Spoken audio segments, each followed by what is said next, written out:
All right, you've got to hear this story. It's this incredible mix of art, history, and some seriously cutting-edge science. We're going to dive into a project that really was all about restoring the soul of a Korean royal palace, pretty much one brushstroke at a time. And this brings us to the central puzzle of the whole thing, really. How do you return a masterpiece to its home when you can't actually move it? I mean, it sounds impossible, right?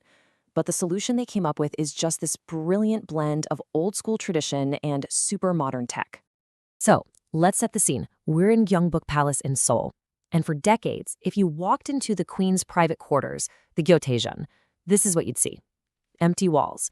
I mean, it's a beautiful, super important space, but there was just this huge piece missing right at its heart. And the reason for that emptiness? Well, it's because these magnificent murals, the very artwork that gave the room its whole personality, were taken down a long time ago to keep them safe. And yeah, they were safe. But they were miles away in the National Museum of Korea. They were basically art without a home, totally separated from the space they were made for. So that brings up a pretty big question, right? Why go through all this trouble for just a couple of paintings? Well, it turns out they're so much more than just decoration. They basically hold the secrets to the queen's life. And this is where we really get to decode what these murals are all about. See, they weren't just random art. They were telling a story about the queen's two biggest roles. You have the Hwajodo, the flower and bird painting, with parrots, which were all about marital harmony and being a wife. And then you have the Wonhubandodo, with monkeys and peaches, symbolizing maternal love and longevity. So one side was for the queen as a partner, and the other was for the queen as a mother. Pretty incredible, huh? And on top of all that symbolism, these murals are just incredibly important pieces of art. They were made in the late 19th century, and they really captured this unique moment in time. You know, they have all the traditional themes you'd expect, but then they mix in these new kind of exotic subjects like monkeys and parrots. You can really see the influence of master artists like Jang Sunyap and the new trends that were sweeping through at the time. Okay, so the goal was clear. They had to bring the spirit of these murals back home to the palace. But, to recreate something this complex, you can't just start painting. You have to understand it, down to its very fibers.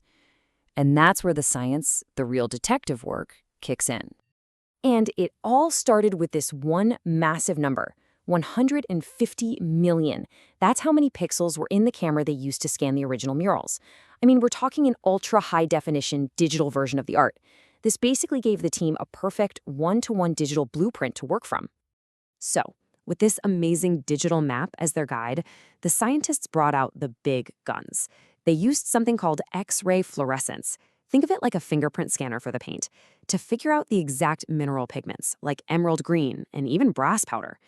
Then, digital microscopes let them zoom right in on the paper fibers to see that it was this special blend of bark and rice straw. And the coolest part?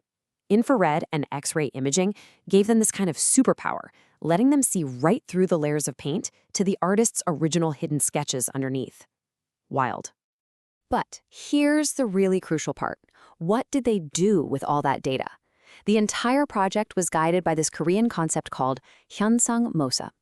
And what that means is, the goal was not to create a shiny, brand new looking painting. No way. The goal was to reproduce the artwork exactly as it looks today.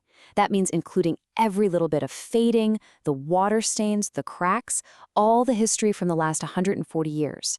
They weren't just copying the art, they were copying its entire journey through time.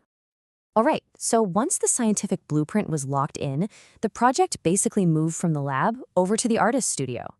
It was time to take all that amazing data and turn it back into a physical masterpiece.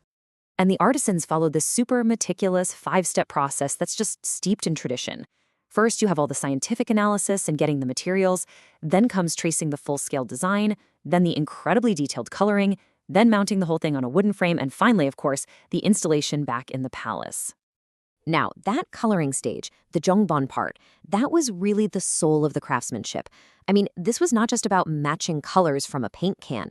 The team used the exact same kind of mineral pigments the original artists would have used, and they applied them in these super thin layers one after another to build up not just the color, but the exact texture and depth, even that aged look of the 140-year-old originals. And for that final step right before installation, authenticity was still everything. The finished paintings were mounted onto these special lattice frames built from pine and paulownia wood, which is exactly the same materials and the same methods they would have used back in the 19th century.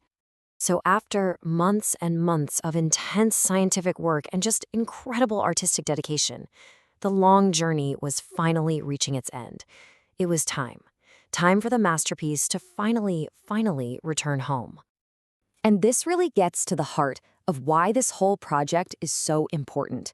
You see, the original murals, they're safe in the museum. Their purpose is preservation. We see them as these precious objects behind glass.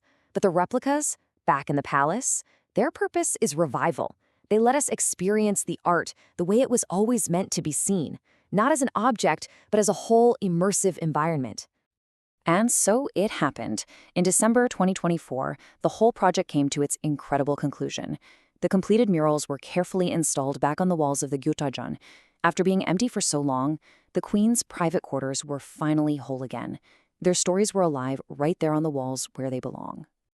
You know, in the end, this entire project is just the perfect example of what Korea's National Heritage Charter talks about. It says we creatively inherit national heritage to pass it on to the next generation.